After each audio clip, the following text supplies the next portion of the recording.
kwa sababu kuna namna kama mashabiki wa Simba na wanachama wa Simba pia wanaamini kwamba kuna namna kama hawatendewi haki kutokana na hili sakata, kwa sababu pia wao Simba wanakurudisha kwamba walishawahi kupelekaga proposal ya kwenda kuwaombea wachezaji wao wawili uraia na ikagonga mwamba. Kwa nini kwa Damaro Kamara imechukua muda mfupi tu? Hapo ndipo ambapo wao wanakuja kuletoka kasi. Sasa unajua mpaka mtu unapoomba uraia, sawa bwana, ni kuna vipengele vyake vya kupitia, na mpaka nchi au wahusika wajiridhishe kwamba huyu anaweza akapewa uraia, sawa. Huwezi kumchukua kama nani yule mgana nani Morrison ukampa uraia kwa Tanzania wakati unamjua kabisa huyu mtu ni mkorofi, sawa. Huwezi kuruhusiwa. Lakini sasa umeangalia huyu mtu yuko hivi kutoka kwa sababu la kuchukulia Yanga kachukulia yuko Singida, unaona. Basi kama Gobisha angebishia tokea kule Singida ndio angewatakiwa wapeleke malalamiko, sio kwa huku Yanga. Kwa huku Yanga wanakuwa wamebugi, umeelewa kwa sababu Yanga akamchukua yule mchezaji tayari kisha kuwa raia. Press zimekuwa ni nyingi sana hadi kwa mashabiki, mzee wangu. Wewe na mimi unaziona. Hizi press hata zikiwepo nyingi, sisi mashabiki bwana, lazima ziwe nyingi kwa mvutano wa Simba na Yanga. Ile ni mvutano tu, huyu Simba huyu Yanga, basi kuna lazima hiyo pressure. Neno lako lolote ambalo tunaweza tukafunga mjadala huu wa Damaro Kamara kuhusiana na uraia wake? Narudia pale ni kwamba tukae tuangalie vyombo vya kisheria inazungumza nini, na tunatakiwa tuviheshimu vyombo vya kisheria, sawa. Inapozungumzia swala fulani basi mzee wangu umetia usigno hapo kabisa. Ndio maana yake tukae tutulie. Mzee wangu nataka tuame hapo, tuamie kwenye performance ya timu yako, lakini pia uwezo wa timu yako. Kuna namna pia wananchi Young Africans ni kama hapa katikati wanaweza kuteteleka kabla ya mchezo wao wa jana. Unadhani shida hasa ni nini? Yanga kulikuwa na yapo matatizo, sio kwamba kulikuwa.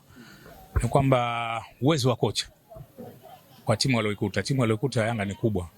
Sawa bwana? Kwa maana kocha Pedro ni kubwa kuliko yeye uwezo wake ulivyokuwa, kwa sababu unapocheza na timu na wewe ukiwa na mfumo mmoja tu, kwamba mfumo wako ni wa kujihami, ugenini unajihami, nyumbani unajihami, unapocheza na timu kubwa, basi unajua kwamba huyo kocha bado ni moga, haiwezi ile timu.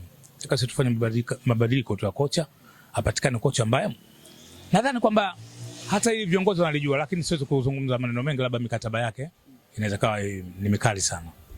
Kuna kitu ambacho mzee wangu mara kadha wakaza tukiwa tukizungumza, una imani kubwa sana na uongozi ambao upo sasa hivi, na moja kati ya sababu ambayo pia unazungumza, kuna namna kama kuna baadhi ya utoto ndani ya klabu ya wananchi Young Africans.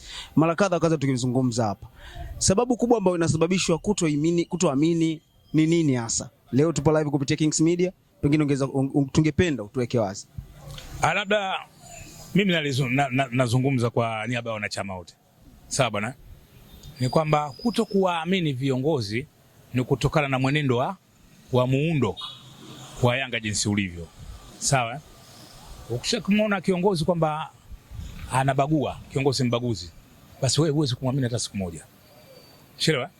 Sakata hili limetokea kama yeye mwenyewe Engineer Hersi kama angekuwa amekaa chini akaiacha katiba Yanga ifanye kazi yake kama vile ilivyokuwa mwanzo, watu wangekuwa na imani huko tunapokwenda tunakwendaje. Lakini sasa ukishaanza kuwatoa Yanga, hawa ndio hawa sio, basi kwamba ndani ya wananchi Young Africans ni kama kuna kitu ka ubaguzi fulani, kwa sababu tuchukulie mfano kama katiba yao inavyozungumza, ni kwamba ili kuwa mwanachama na ili kuwa tawi inatakiwa tawi liwe na wanachama 100, sawa bwana, na wanachama 100 hao wanatakiwa wote wachukue kadi za wanachama, sawa.